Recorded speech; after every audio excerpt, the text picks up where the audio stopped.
I saw today you were by the Penthouse, which was the first ever place you played in Vancouver. Great venue. I was there the other day for a comedy show. Oh, really? Yeah, and then right after the guy was like, so the thing about inflation, this girl got up, started busting moves, and I thought, well, if this isn't a two for the price of one, Hey! I don't know what is. Now tomorrow night, the Rogers Arena, how does that feel? That's good. Yeah, we were reflecting on that first time we came out here to Vancouver because we were invited to a music festival. So we're like, we're a real band. We're getting invited to music festivals. No big deal. New Music West seems official. There's a poster.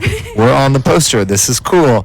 And then we were supposed to be on stage at 7 o'clock. We didn't time it correctly. Vancouver traffic is bad. We were pulling into the city at 6:45. And Mike was behind the wheel. Very stressed. Dodge Caravan, 2005. U-Haul trailer on the back. The year is 2009.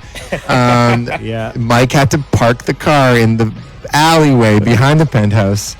While I think I just left it. I think Yeah. I just eventually just stopped somewhere. That's a bad place to leave your vehicle. I'm being Yeah. honest with you, Mike. I know, and we rocked out, dodging the poles every time. We had a big move, and that was the first time I ever played Vancouver. I'll be honest with you. I try to get you canceled with this one. It's an honest question. It's a hard-hitting question. And this might be the end of you and the whole band, but here we are. Here we are. What is your favorite finger, Justin? Left middle. Tarek, what did you guess? Did you guess correct? I just put index. Index is wrong. I mean, it's the most useful one. You were going for utility. You know what? You know what? I applaud that. Yeah, that's your whole thing, man. Yeah, exactly. It's like utility, rationality. Whole thing, man. This is basically Tarek saying that Justin picks his nose more often than he flips the bird. That's true. Yes. Yeah, it's also true. Justin, what is your biggest pet peeve? Hearing people like chew food. Tarek, your bandmate, your partner, your friend.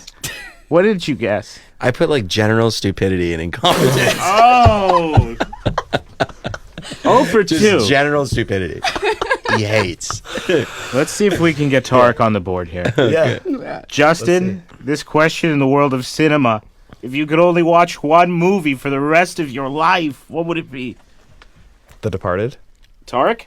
The Departed. Oh! I wrote that. For Tarek. Here we go. How much work do you have to put in, and how important is that work, in your opinion, for an indie artist in 2023? Oh, yeah, it's a tangled web, isn't it? I mean, in a way, I love it, and in a way, it's like this ongoing struggle because it is time consuming to get back to people. But I feel like in the hierarchy of needs, you know, the pyramid of yourself, musician, dad, husband, whatever comes beneath just like human being. Like I feel like at the point of the pyramid, you have to have like just be a good person. And I think of it like if someone reaches out to you, like you get back to them, you know, if you can. So the first July talk show, March 30th at the Commodore, sold out. But don't fret because a second date has been added. You can get your tickets to the Remember Never Before tour with special guests Crownlands on March 29th. Congratulations, you guys. That's awesome. That's amazing. We're so excited to be back at the Commodore. It's been years since we played there. We love it. Probably the best venue in the country.